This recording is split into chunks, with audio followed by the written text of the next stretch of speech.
మహిషాసుర మర్దనం మైసూరి దేశంలో చేసినందున ఆ దేశానికి మైసూర్ అనే పేరు వచ్చిందట.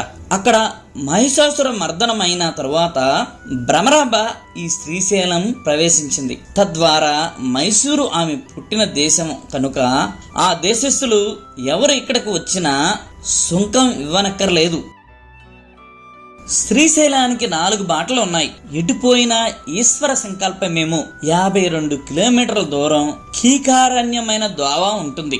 ఇప్పుడు మనం వెళ్లే వెంకటాపురం టు శ్రీశైలం నడకదారి తప్ప మిగిలిన 3 నరక మార్గాలు ఉత్సవ సమయంలో మాత్రమే నడవలసిందే గాని ఎప్పుడు పడితే అప్పుడు నడవకూడదు. ఎందువలనంటే ఈ 3 మార్గాల్లో ఎక్కువగా క్రూర మృగాల భయం, అలాగే దారి దోపిడీ దొంగల భయం విస్తారంగా ఉంటుంది.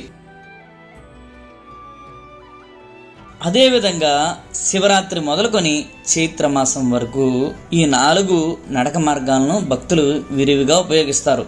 చైత్రమాసం తర్వాత ఒకరిద్దరు అర్చకులు మాత్రం వంతుల వారీగా ఆత్మకూరు నుండి వచ్చి పోతుంటారు. ఎక్కువ రోజులు శ్రీశైలంలో ఉంటే అక్కడ నీళ్లు ఒంటికి పడక జ్వరం, మహోదరం, శోభ కలుగుతున్నాయి అంట. శ్రీశైలం గుడికి సమీపంగా 20 చెంచు గుడిసెలు ఉన్నాయి. వారు కూడా ఆ గుడిసెలు వదిలి భాద్రపద మాసంలో వలసలు పోతున్నారు. అప్పటికి వర్షాకాలం ముగిసిపోయి ఏకలతో ఉపద్రవం మొదలవుతుంది. దాన్ని సహించలేము. అందువలనే చెంచులు కూడా వలసపోతున్నారు. అర్చకుల సమ్మతి అయినప్పుడే స్వామివారికి నైవేద్యం దీపారాధనలు ఇస్తారు. నిత్యం నియమం లేదు.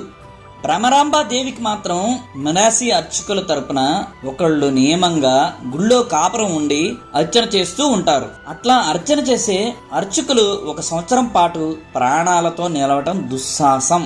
అందుకు కారణం రోగప్రదమో లేక వాడి భక్తి తక్కువ తెలియదని మన వీరస్వామి గారు చెప్పారు. ఆయన 1830 జూన్ 16వ తేదీన శ్రీశైలం గుడికి వెళ్ళినప్పుడు ఆ గుడిలో అర్చకులుగా ఉన్నటువంటి 5 సంవత్సరాలుగా రాజశ్రీ బొట్ల అనే బ్రాహ్మణుడు 50 ఏళ్లవాడు ఆశ్చర్యంగా ఇంకా బతికే ఉన్నాడు. అతడు ఏకాకి.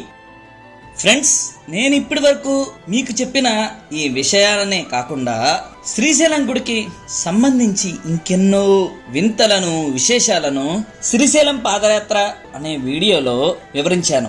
ఆ వీడియో లింక్ను డిస్క్రిప్షన్లో ఇస్తాను. ఆ వీడియో చూసి పూర్వం శ్రీశైలానికి సంబంధించిన ఈ విషయాలన్నిటినీ తెలుసుకోండి. Thank you friends, thank you for watching. ఈ వీడియో మీకు నచ్చినట్లయితే లైక్ చేయండి, షేర్ చేయండి, సబ్స్క్రైబ్ చేయండి. మళ్ళీ మనం నెక్స్ట్ వీడియోలో కలుద్దాం. అంతవరకు సెలవు.